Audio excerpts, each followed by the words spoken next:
Ćao, ovo što vidite ispred, u ovom nekom čudnom kadru, ali to je tako, kad je mogu ja to sam, pozdrav za braću. Ispred mene je NutriBlender,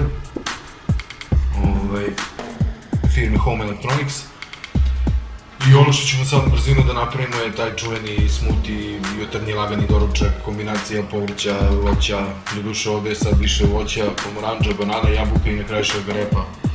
Fali mi sad list nečeg zelenog, recimo blikve ili spanača i recimo semenke i golice i svežeg suncokreta, što je isto dobro da se krne tušaka od ozgo i bude baš njam njam. U stvari, fali mi ovdje još jedna stvar, fali mi voda.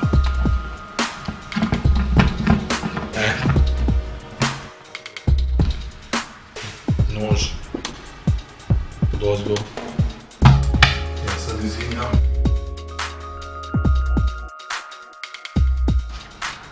Dakle, pomoranđa, banana, jabuka, šargarepa.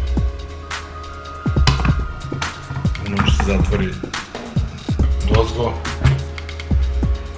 na žabice i idemo lagano.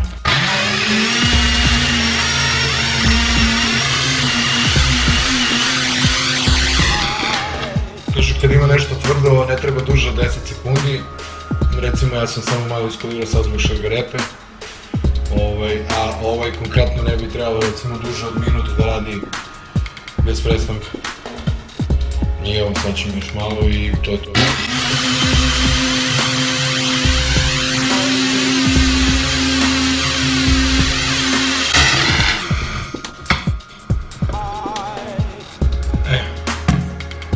Dobro, ja sam ovo smanjio. Ušao, ovo je litarska posada, inače što je baš cool. Home Electronics NutriBlender ide uz 4 posude. Nisam još koristio ove manje mere, jer za doručak valjda ovo je veći. Tako da eto, NutriBlender i doručak je spreman.